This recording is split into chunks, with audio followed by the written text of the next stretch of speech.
पिछड़ा वर्ग महासभा ने बापू वाटिका के समीप एक दिवसीय धरने का आयोजन किया। इस धरने में सबने उपवास भी रखा। मौके पर उपस्थित पिछड़ा वर्ग महासभा रांची प्रभारी रमेश गुप्ता ने कहा कि यह हेमंत सरकार मंत्रियों के फॉर्च्यूनर और मर्सिडीज खरीदने पर केवल ध्यान दे रही है, न कि गरीबों और पिछड़ों पर। अब 2024 में इस हेमंत सोरेन सरकार को जनता उखाड़ के फेंकने का काम करेगी। आइए सुनते हैं रमेश गुप्ता ने क्या कुछ कहा। साथ ही विजेता वर्मा ने कहा कि आज महिलाओं को सड़क पे लाने का काम ये सरकार खुद कर रही है। आइए सुनते हैं विजेता वर्मा ने क्या कुछ कहा।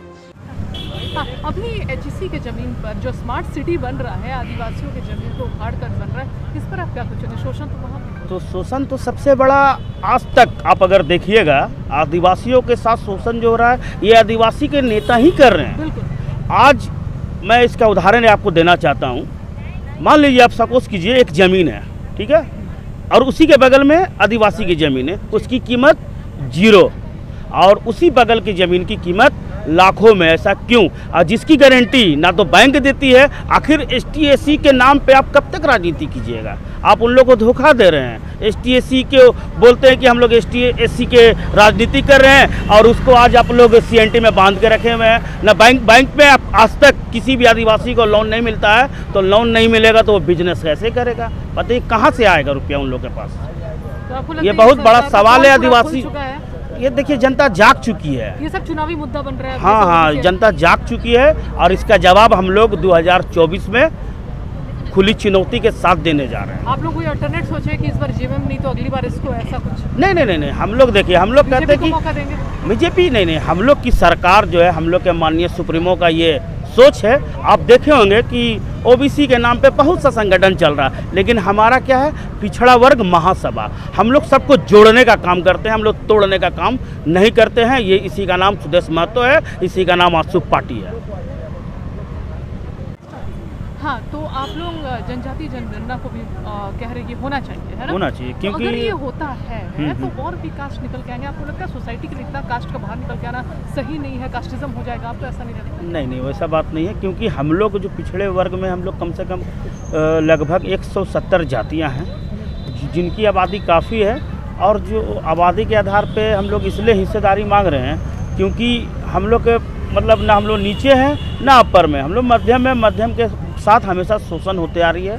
कोई भी सरकार, किसी भी सरकार ध्यान नहीं दी है आज तक।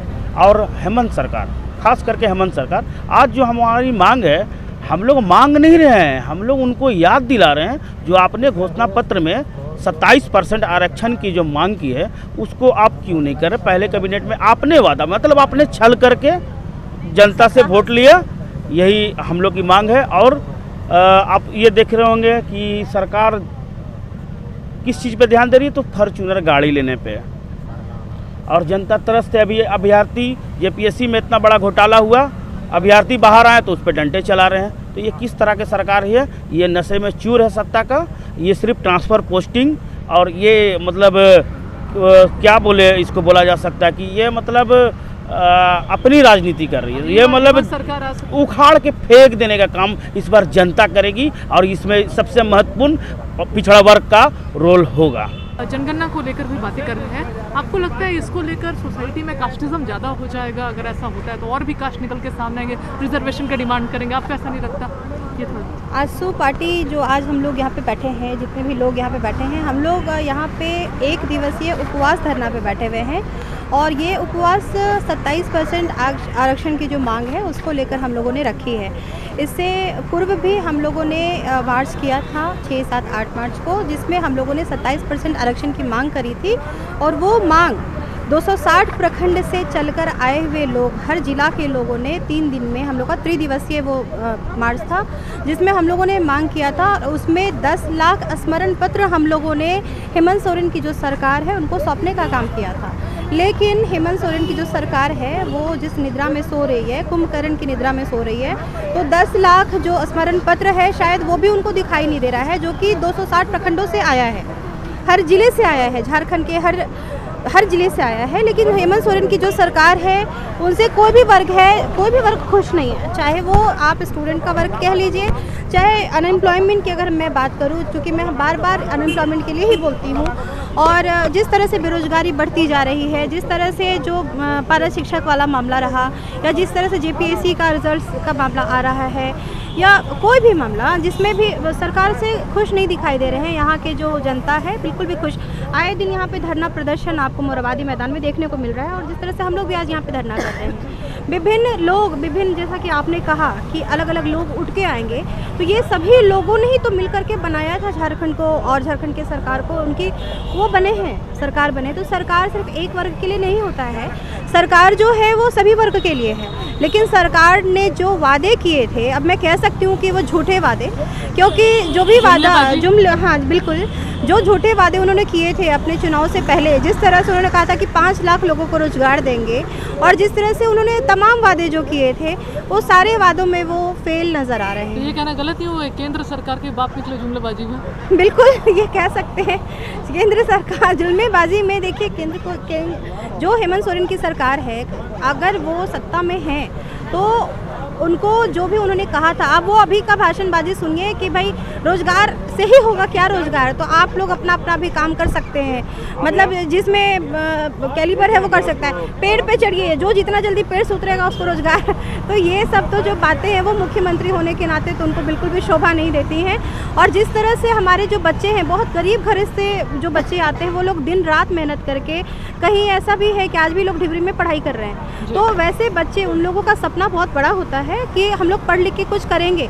कोई रिक्शा वाला का बच्चा है, वो दिन रात रिक्शा चला करके और पढ़ाई कर रहा है, डिग्री में पढ़ाई कर रहा है कि आगे जा करके हम लोगों को रोजगार मिलेगा, झारखंड की सरकार जो है वो रोजगार देगी। लेकिन क्या हेमंत सोरेन की सरकार ये कर रही है? सबके सपनों को तोड़ने का काम कर रही है, और जो बच्चे दिन रात मेहनत कर रहे हैं, ये तो उनके साथ नाइंसाफ़ी का काम हो रहा है। और जब बच्चे आते हैं, जब वो अपने हक की बात करने आते हैं, तो उन पे लाठियाँ चलाई जाती हैं, तो बच्चे को एक तरफ बेरोजगार भी बनाया जा रहा है, दूसरी तरफ उनके ऊपर लाठी भी चार्ज किया जा रहा है। तो क्या ये बच्चे रूप नहीं लेंगे? और अगर रूप लेंगे तो उनको आंदोलन का मामला दे दिया जाएगा। तो झारखंड में जो हेमंत सोरेन की सरकार है, वो बच्चों को बिगाड़ने का काम कर रही है, बच्चों को ऐसी दिशा देने का काम कर रही है जहाँ आप खुद सोच सकती हैं कि वो, उनका भविष्य क्या है, उनका भविष्य तो पूरा अंधकार में है। और मैं एक बात और भी कहना चाहूँगी कि झारखंड के जो बच्चे हैं, जो युवा हैं, वही झारखंड का भविष्य है। लेकिन अगर हेमंत सोरेन की जो सरकार है, अगर झारखंड के भविष्य के बारे में सोचती, तो वो यहाँ के युवाओं के बारे में भी सोचती, उनके रोजगार के बारे में सोचती, उनको आगे बढ़ाने के बारे में बात सोचती, ना कि सिर्फ जुल्मबाजी और जो जितना वो झूठे वादे कर रहे हैं वो नहीं करती। तो इसलिए आज का जो हम लोगों का 1 दिवसीय ये उपवास का धरना है, वो सिर्फ इसीलिए है ताकि 27% आरक्षण का जो मांग था, और साथ ही साथ जो भी अन्य मुद्दे हैं, जो जन कल्याण के मुद्दे हैं, जनहित के मुद्दे हैं, वो चल सकें। आज हेमंत सोरेन जी का दौरा पलामू में है, एक दिन में ही यहाँ से लेके पलामू तक का रोड बन जाता है। लेकिन जब आप ऐसे बात करें, तो आप आए दिन जब रोड जाएंगी तो आपको रोड में उबड़ खाबड़ी देखने को मिलेगा। आप 3 घंटे का रास्ता 5 घंटे में तय करती हैं। लेकिन जब बात आती है हेमंत सोरेन के एक दिन के दौरे की, तो करोड़ों रुपए खर्च करके पलामू का दौरा किया जा रहा है, और उस पैसे को अगर वो पलामू में जनहित के कार्य में लगाते, तो शायद 5000 बच्चों को तो रोजगार जरूर मिल जाता, जितने का वो टेंट और जितने का वो रोड पे पोस्टर्स और बैनर्स लगवा रहे हैं यहाँ से लेके पलामू तक, उतने में तो कई लोगों को रोजगार मिल सकता है।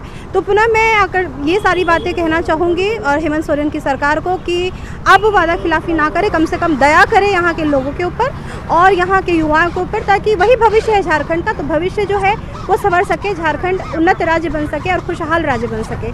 धन्यवाद। ऐसी तमाम खबरों के लिए आप देखते रहिए द नेटवर्क, जनता के लिए, जनता के साथ।